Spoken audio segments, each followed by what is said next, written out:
বাবা মার কাছে সন্তানরা কোনো সময় বড় হয় না, ছোটই থেকে যায়। আমার মেয়ে কত বড় হয়ে গেছে, এখনও বাবার কাছে নখ কাটে, আর আমার শাশুড়িও নখ কাটে, দুইজনেই ছোট। হরে কৃষ্ণ, নমস্কার। আশা করি আপনারা সকলেই ভালো আছেন। আর সকাল থেকে আমার ভিডিওটা শুরু করছি। একের পর এক কাজ চলতেই থাকে, যেন রোবটের মতন আমরা কাজ করি।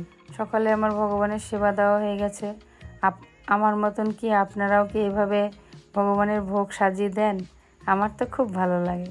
হ্যাঁ, ছেলে মানুষের মতন দেখায়, কিন্তু খুব ভালো লাগে ভগবানকে সুন্দর করে ভোগ সাজিয়ে দিই। সকালবেলা উঠে আগে ছোলার ডালটা বসিয়ে দিয়েছি, ইন্ডাকশানে বসিয়ে দিয়ে এখন অন্য কাজ করব। 1 বছর হয়েছে সাবান ব্যবহার করি না। সাবানের থেকে খুব ভালো জিনিস ব্যবহার করি, এটা আপনারাও ব্যবহার করতে পারবেন। 1 কাপ বেসন, 1 কাপ আটা, 1 কাপ চালের গুঁড়ো, 3টে একসাথে চালনি দিয়ে চেলে সুন্দর করে 2-3 বার করে চালবেন। চেলে একটা কৌটোতে চামচ দিয়ে রেখে দেবেন, আর অল্প একটু নিয়ে প্রত্যেক দিন কাপে জল দিয়ে গুলে ব্যবহার করবেন। সাবানের পরিবর্তে গায়ে, মুখে সব জায়গায় ব্যবহার করবেন, খুব উপকার হয়। ওইটা তৈরি করার পরে এখন আবার জুস তৈরি করা শুরু করেছি, পুদিনা, বিট আর তরমুজ দিয়ে আর একটুখানি হলুদ দিয়ে এখন তৈরি করে দিয়েছি। এখন এগুলো দেখি মেয়েদের খাওয়াতে যাব। এই যে আজকে নতুন ন্যাকড়াটা ইউজ করছে, 2 দিন পরে এই ন্যাকড়ার যা অবস্থা হবে, পুরো কাল শিটে হয়ে যাবে, পুরো কালো, ব্যবহার করতেও তখন বিরক্তি লাগবে। দেখে মনে হচ্ছে যেন 1 গামলা রক্ত।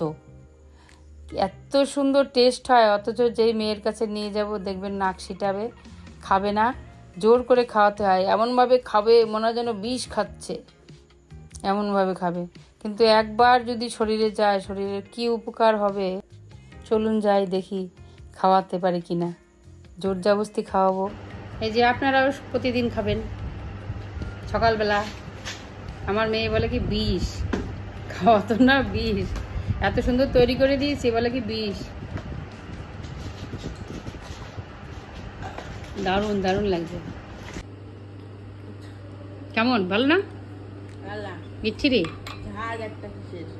এত বড়, এই যে এত বড় মেয়েটা, এত বড় মেয়েটার এই দেখেন বাবা নখ কেটে দিচ্ছে, দেখেন হচ্ছে না। আবার বলছে হচ্ছে না, দেখেন নখ কেটে দিচ্ছে। কাণ্ড দেখেন, কত বড় মেয়ে হয়েছে, এখন পর্যন্ত নিজের নখ নিজে কাটতে পারে না।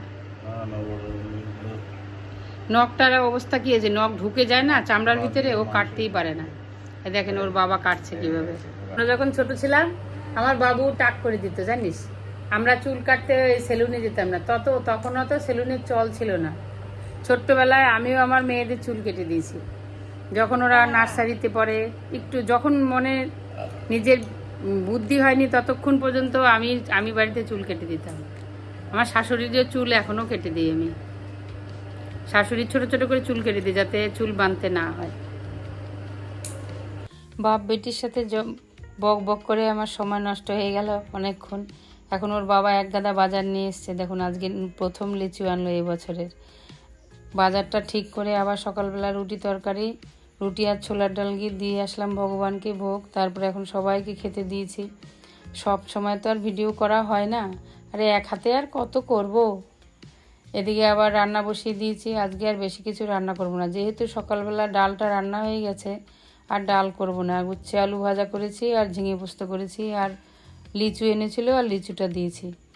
এখন রান্না বান্না শেষে এখন আবার এসছি বিকেলবেলা একটা জুস বানাতে। এটার পুরো রেসিপি আগামী দিন পেয়ে যাবেন আপনারাও বাড়িতে বানিয়ে প্রতিদিন সকালে খালি পেটে গরম জলের সাথে খেতে পারবেন। অনেক কিছু দিয়ে বানিয়েছি, আপনাদের ফুল ভিডিওটা আপনাদের আগামীকাল দিয়ে দেব। আপনারাও বাড়িতে বানিয়ে ব্যবহার করবেন এবং উপকার পাবেন। আমার ভিডিওটা আপাতত এই পর্যন্ত। আপনারা ভালো থাকবেন, সুস্থ থাকবেন।